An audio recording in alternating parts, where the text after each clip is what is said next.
The honourable member for Kitchener Centre.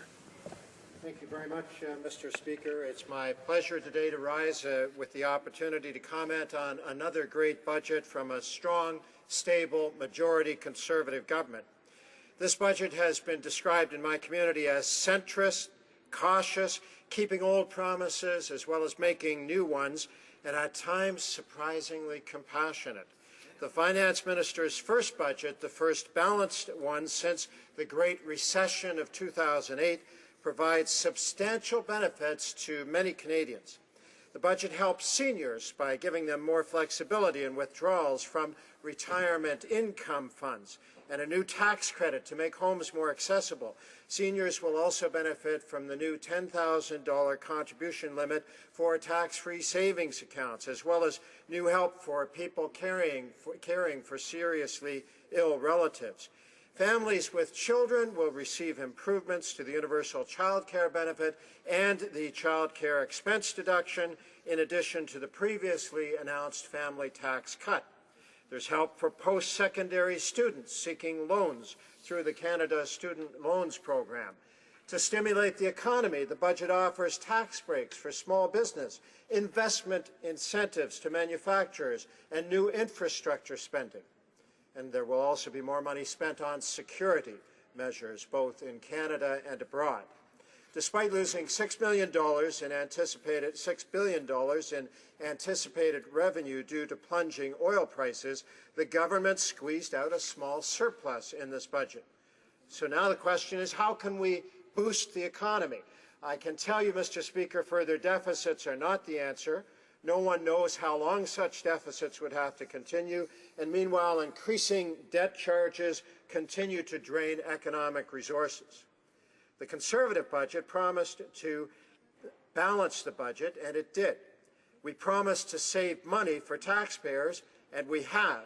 We said that we would improve the quality of people's lives, and we did. We said that we would protect Canadians from security threats and defend democratic values against totalitarian states and terrorist groups, and that's exactly what we're doing. Promises made, promises kept. Economic Action Plan 2015 emphasizes supporting Canada's families through tax relief and benefits. Here are some important measures. Increasing the tax-free savings account contribution limit to $10,000, introducing the family tax cut to allow a higher income spouse to transfer taxable income to a spouse in a lower tax bracket, tax relief of up to $2,000 per family for couples with children under the age of 18, increasing and expanding the universal child care benefit to provide every family in Canada with $2,000 per year per child under the age of 6 and $720 per year per child between the ages of 6 and 17. Increasing the child care expense deduction limit by $1,000, doubling the child fitness tax credit to $1,000 and making it refundable. Renewing the mandate of the Canadian Mental Health Commission for another 10 years to help tackle mental health issues that affect some Canadian families. Enhancing support for child advocacy centres across Canada to deliver community-based programs helping children and families recover from victimization. Mr. Speaker, over 11 million Canadians are currently earning tax-free income in their tax-free savings accounts, saving for a down payment on a home, for their kids' education, or for their retirement. In 2011, the Prime Minister promised to double the contribution limit of the tax-free savings accounts once the budget was balanced. Another promise kept. The opposition threatens to reverse this increase, claiming it only benefits the rich. However, the Department of Finance has shown that the vast majority of maximum contributors are low to middle income earners, and many are seniors. It's little wonder that the Canadian Association of Retired Persons strongly endorses the increases to the TSFA limit. Here are some interesting statistics that contradict the assertion that such measures only benefit the very wealthy. Almost 60% of TSFA maximizers make less than $60,000 per annum. Just under half of TSFA maximizers, 46% of them are seniors. Overall, 80% of the 11 million Canadians who hold tax-free savings accounts have incomes of less than $80,000. 50% have incomes less than $42,000. All of them will benefit from an increase in the limit. These measures don't involve taking money from the government, as some opposition members claim. These measures simply ensure that hard-working families across the country get to keep more of their own money. The family tax cut will permit a higher-earning spouse to transfer taxable income to a lower tax bracket spouse, tax relief capped at $2,000 for couples with children under 18. Now, the opposition asserts that income splitting only benefits 15% of Canadian families. Two things are misleading about that assertion. First of all, 15% of Canadian families represent approximately 2 million households. Any single tax measure that provides relief to 2 million households is extremely far-reaching. The NDP's proposed child care measure, by contrast, would benefit only half this number of Canadians. And that doesn't even take into account the grandparents who are going to see the benefit of this in their children's families. But beyond even that, the Parliamentary Budget Officer found that middle and middle-high income households would benefit most from income splitting. Most of the tax relief will be provided to middle-income families. More than 1 million families, representing 83% of those earning between $60,000 and $120,000, qualify for the family tax cut. I repeat, 83% of two-income families earning between $60,000 and $120,000 will qualify for the family tax cut. Instead of calculating income on an individual basis, the family tax cut provides moderate relief based on household income, widely accepted as the fairest measure of any family's resources. This is a question of fairness. Families with the same income should be taxed at the same rate. The current system forces some families earning income exactly equal to others to pay significantly more in taxes, and that's simply unfair. The family tax cut solves this problem. Another important facet of Economic Action Plan 2015 is its emphasis on manufacturing as a key engine for the Canadian economy. And this is good news for my residents of Kitchener Centre and Waterloo Region. In this budget, the government has delivered an incentive for manufacturers which provides them with an accelerated capital cost allowance to spur continued investment in required equipment. This measure alone is expected to reduce federal taxes for manufacturers in Ontario by $473 million over the period of 2016 to 2020. I repeat, Ontario manufacturers will enjoy $473 million of tax relief from 2016 to 2020. The government's new Economic Action Plan also creates an automotive supplier innovation program to deliver $100 million worth of support over 5 years for automotive parts suppliers. The government will develop a national aerospace supplier development initiative, a made-in-Canada solution working with industry and government stakeholders to aid aerospace firms. Manufacturing is also assisted by the most ambitious pro-export plan in our country's history, so Canadian businesses can pursue global opportunities. Since 2006, the Conservative government has concluded free trade agreements with 38 countries, compared to just 5 before taking office. Canadian exporters will soon have preferential access to more than half the global marketplace. Opening up new markets is just one of the many ways this government is fostering growth and job creation for Canadians. So as you can see, Economic Action Plan 2015 builds on conservative government strategies that have helped the Canadian economy emerge stronger and more quickly than any other G7 nation from the worst global recession in over 80 years.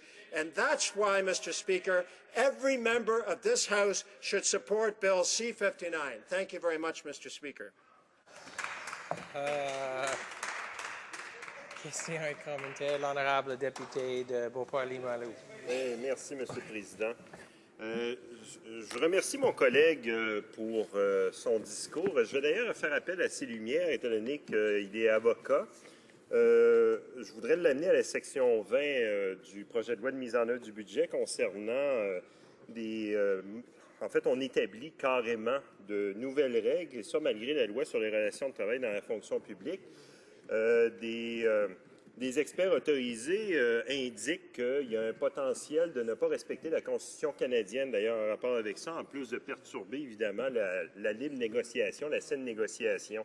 Dans la section 18 aussi, concernant la loi sur l'abolition du registre des armes d'épaule, la presse canadienne nous rapportait que des experts, là aussi, considérant l'aspect rétroactif à partir du dépôt de la loi sur l'abolition du registre des armes d'épaule.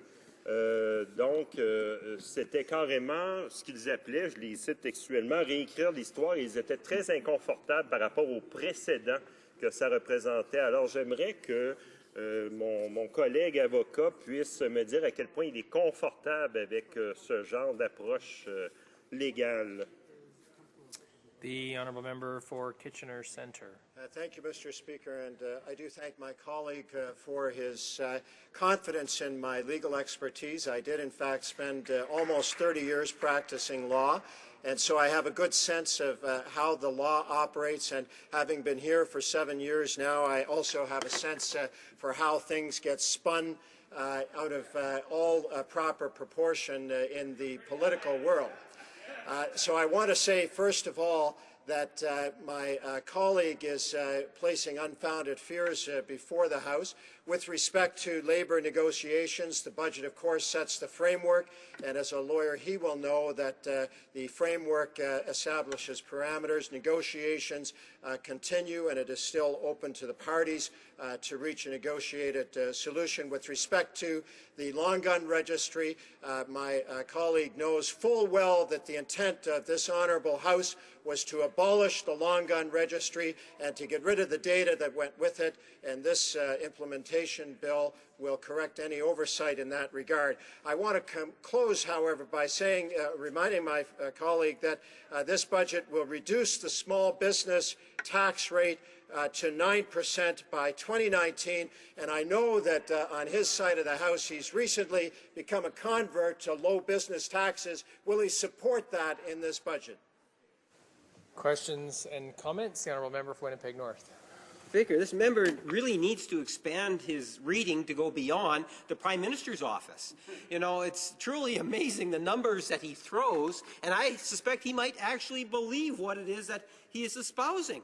When he glows about the manufacturing industry and the millions of dollars going from Ottawa to the manufacturing industry, I can tell him it's not working. Hundreds of thousands of jobs, manufacturing jobs in Ontario alone have been lost. A record high. No other federal government has seen so many jobs disappear, Mr. Speaker, than this particular government. When he talks about the income split issue, Mr. Speaker, bottom line is it's still less than 15% that actually benefit, and the majority of that is of Canada's wealthiest. When you talk about deficit, this government has added $4,400 for every man, woman, child living in Canada, Mr. Speaker. So my question is does the member exercise any reading outside of the Prime Minister's office? The honourable member for Kitchener Centre.